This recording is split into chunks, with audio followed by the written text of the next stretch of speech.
Olá, boa noite. Na reunião com parlamentares no Congresso Nacional, quarta-feira à noite, os ministros da Saúde e da Economia pediram mais dinheiro para combater o coronavírus. Eles pediram também união dos poderes para reduzir os efeitos na economia. Os presidentes do Senado e da Câmara se reuniram na noite desta quarta-feira por mais de 2 horas com o ministro da Saúde, Luiz Henrique Mandetta, e o ministro da Economia, Paulo Guedes. Também participaram da reunião lideranças partidárias e o presidente do Banco Central, Roberto Campos Neto. O ministro da Saúde disse que o coronavírus não tem alta letalidade individual, mas que pode implodir o sistema de saúde do Brasil. Ele pediu a liberação de 5 bilhões de reais para repassar a estados e municípios para que eles possam enfrentar a doença. Eu solicitei já ao relator, ele já acendeu, agora vocês precisam definir. É necessário que nós tenhamos rapidamente o recurso para descentralizar uma parte deles no per capita, para que os estados que já vêm com as suas finanças difíceis e seus municípios possam tomar as medidas necessárias para poder enfrentar. O ministro da Economia, Paulo Guedes, pediu para que outros 5 bilhões sejam reservados para usar em caso de emergência. Ele disse que se a pandemia for suave, o impacto na economia do Brasil pode ser de 0,1 a 0,5 no PIB, mas que se for extenso e as reformas não forem feitas, esse impacto pode ser de 1 ponto percentual no PIB. A solução é política nesse sentido. Os 3 poderes têm que estar organizados, cooperando, e eu tenho certeza que isso vai acontecer. Parlamentares também de oposição ouviram e sinalizaram que realmente esse é um momento de união. Este é um momento de unidade de todas as forças políticas do Congresso para enfrentar a pandemia. Há uma realidade dada. A pandemia chegou até nós. O relato que nos dá conta é que a partir de semana que vem o crescimento dela deixa de ser aritmético e passa a ser geométrico, em espiral. Isso terá um impacto fortíssimo sobre o sistema de saúde privado e o sistema de saúde público.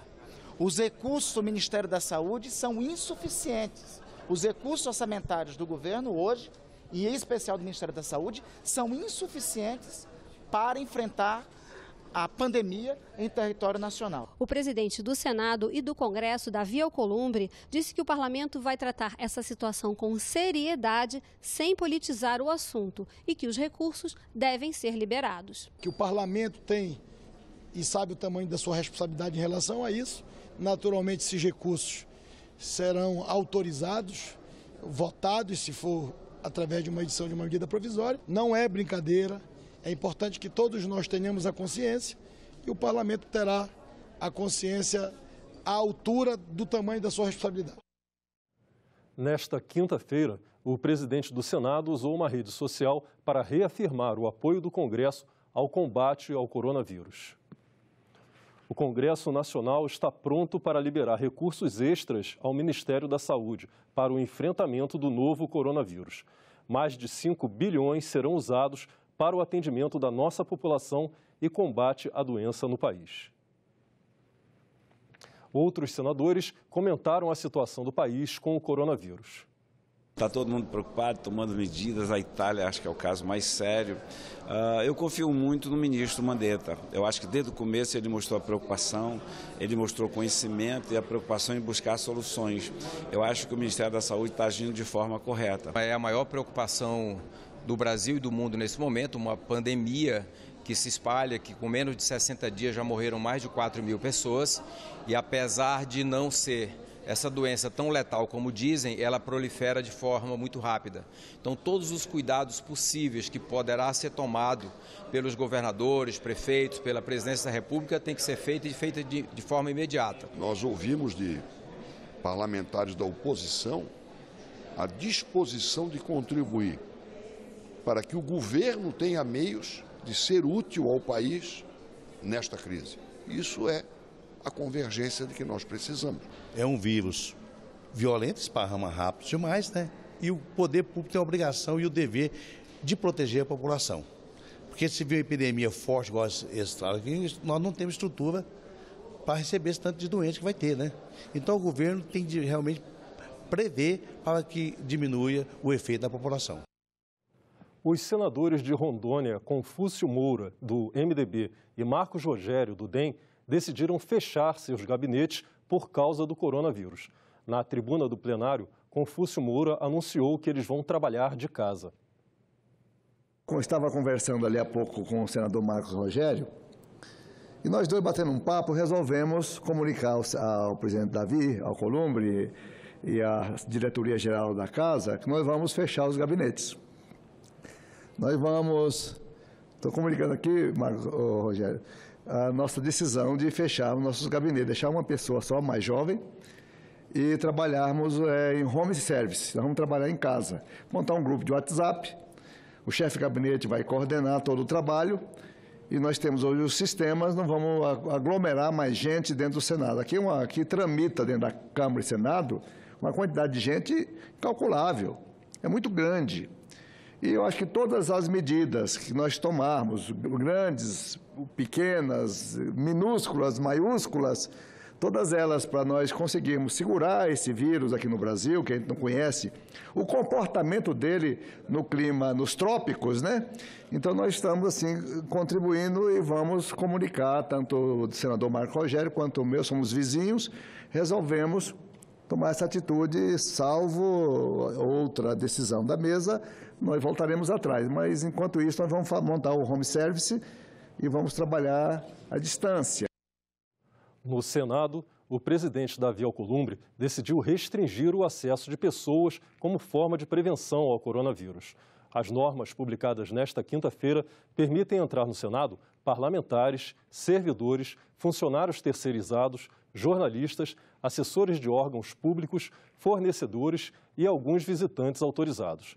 Não haverá visitações públicas, nem sessões solenes, nem viagens oficiais de senadores e funcionários para o exterior. E vai ser criado um comitê de acompanhamento da doença. Confira agora algumas informações essenciais sobre o coronavírus. Pandemia. A mudança de classificação de epidemia para pandemia não altera as orientações da Organização Mundial de Saúde para detectar, proteger, tratar e reduzir a transmissão. Idosos e crianças. Diante da evolução do quadro, o ministro da Saúde lembra que, no momento, o mais importante é proteger os idosos. Não é recomendável deixá-los em casa com crianças, pelo risco de transmissão do coronavírus. Mais de 115 países. O nome pandemia não tem relação com a gravidade da doença, mas sim com a disseminação do vírus, detectado já em 115 países. Contato com infectados. O governo orienta que pessoas que tiveram contato com infectados pelo coronavírus também podem ser colocadas em isolamento.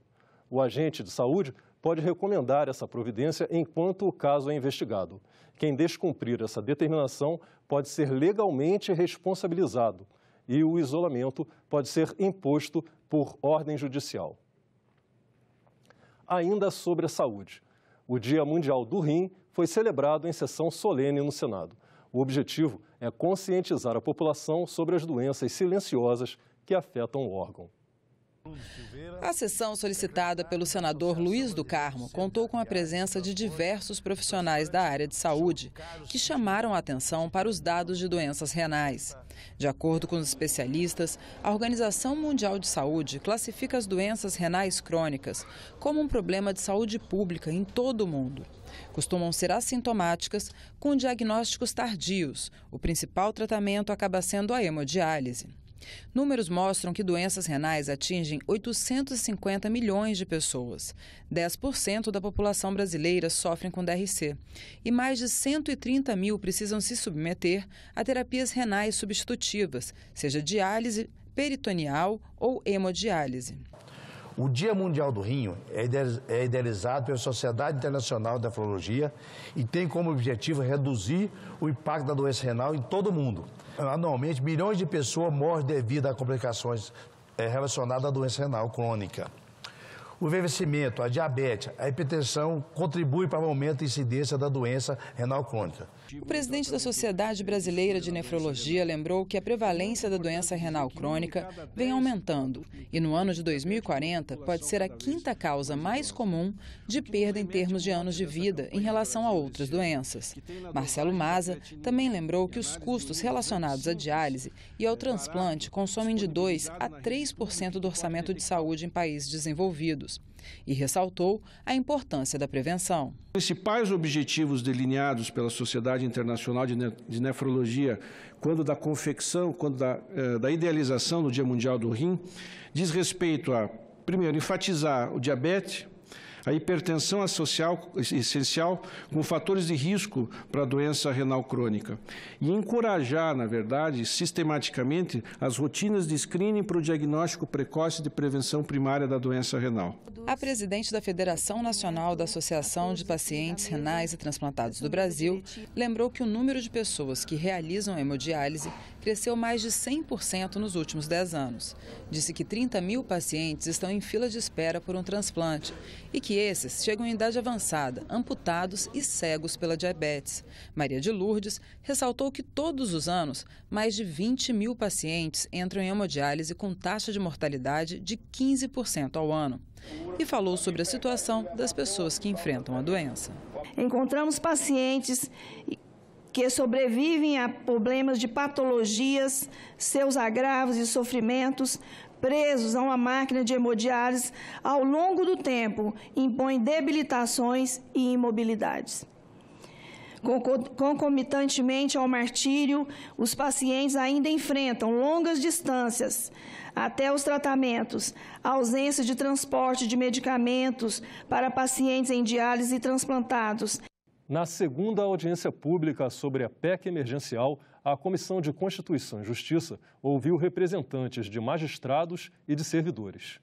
Representantes da OAB e de juízes criticaram a proposta, que prevê medidas para conter gastos em situação de emergência, como redução de jornada e de salários. A submissão dos direitos sociais ao equilíbrio fiscal é algo extremamente danoso para o país, extremamente danoso para a sociedade, para o cidadão. Nós vamos ter, em determinado momento, senador Paim, aqueles que são pobres tornar-se-ão miseráveis, e aqueles que são ricos tornar-se-ão milionários. O juiz não pode ter nenhuma outra atividade salvo uma de professor. Então, esse é um ponto que, se nós atacarmos a independência funcional, a independência a partir da redução do subsídio, nós vamos estar, na verdade, enfraquecendo a autonomia do poder do ponto de vista da independência judicial. Como reduzir jornada de trabalho de um magistrado que não tem jornada de trabalho? Nós podemos começar uma audiência às 11 da manhã e terminar às 3 horas da manhã do mesmo dia. Eu sou juíza criminal no estado do Rio de Janeiro há 22 anos e quando temos operações policiais, nós ficamos 2, 3 dias seguidos em regime de realização de atos sucessivos para que os prazos prisionais sejam obedecidos, independentemente de horário de funcionamento de expediente. Participantes da audiência pública também chamaram a atenção para os impactos da PEC nos serviços públicos. Já hoje nós temos problema de fila. Se a gente faz uma autorização constitucional de que o servidor público vai fechar o guichê na cara do cidadão e ir embora, ele está fechando o guichê numa fila, qual o tamanho dessa fila? Essa fila vai aumentar? A gente considera isso muito importante. A gente, quando traz uma proposta de emenda à Constituição que reduz a jornada de trabalho em 25%, sem considerar o que já vem ocorrendo, como o próprio colega, o doutor Ofir, trouxe aqui, os repasses que estão sendo feitos para os municípios e estados já vêm sendo reduzidos paulatinamente nos últimos anos,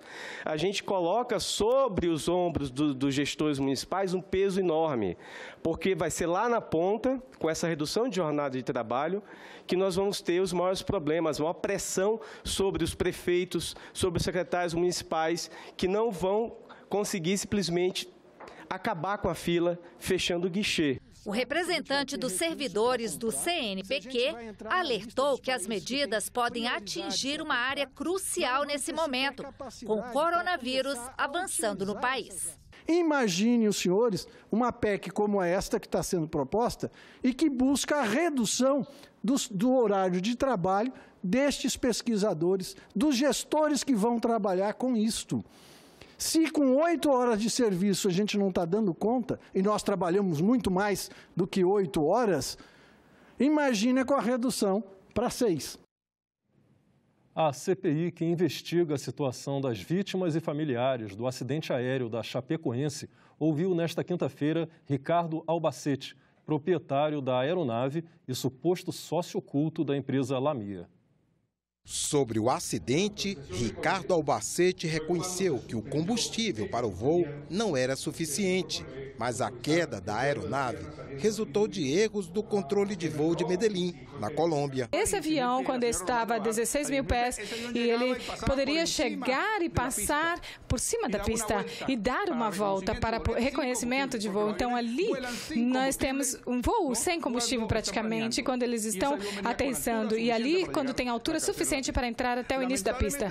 Infelizmente, a senhora ignora esse procedimento. Autoridades responsáveis, tanto na Bolívia, no Brasil e na Colômbia, já haviam aprovado voos anteriores semelhantes àquele.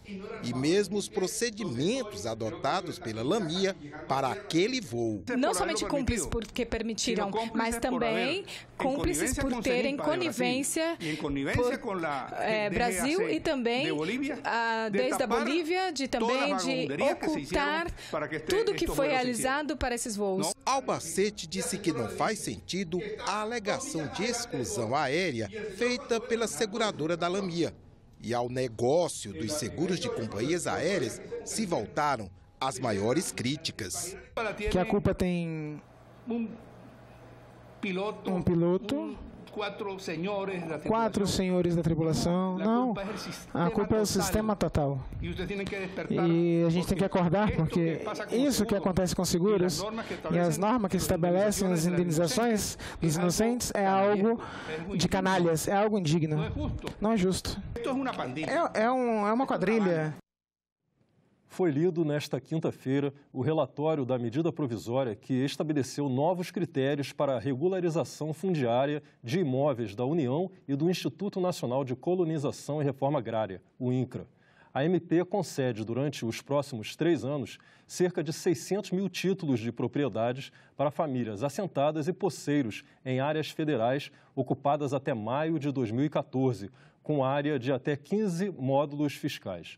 Pela lei anterior, só podiam ser regularizados imóveis de até 4 módulos fiscais, ocupados até julho de 2008 na área da Amazônia Legal. Nós avançamos em 33 pontos na medida provisória 910, que cria um marco regulatório responsável, com transparência e segurança jurídica, para que os produtores brasileiros possam definitivamente receberem o seu título da sua propriedade rural. E vários avanços foram implementados no relatório final. Para exemplificar alguns importantes, são o da gratuidade das taxas do INCRA, que vão viabilizar esses produtores a solicitarem a regularização, que era inviável. Também a gratuidade no cartório, das taxas que são chamadas de emolumentos, também há essa previsão para o primeiro registro, quando sai da União para esse privado. O convênio do INCRA com as prefeituras, estados, correios, bancos federais e também os cartórios, para que esses produtores não precisam sair das suas cidades do interior e ter que ir à capital para protocolar o seu pedido de regularização. Vai poder fazê-lo através desses parceiros que eu citei. Isso economiza dinheiro e tempo, né, de todos. E lá os processos serão montados no correio, por exemplo. Depois de pronto todo o processo, aí que será encaminhado ao INCRA para que o INCRA possa fazer a certificação. Essas são algumas das novidades, além da vistoria, com o uso de imagem de satélite, com o uso da tecnologia, que já é uma realidade no meio ambiente.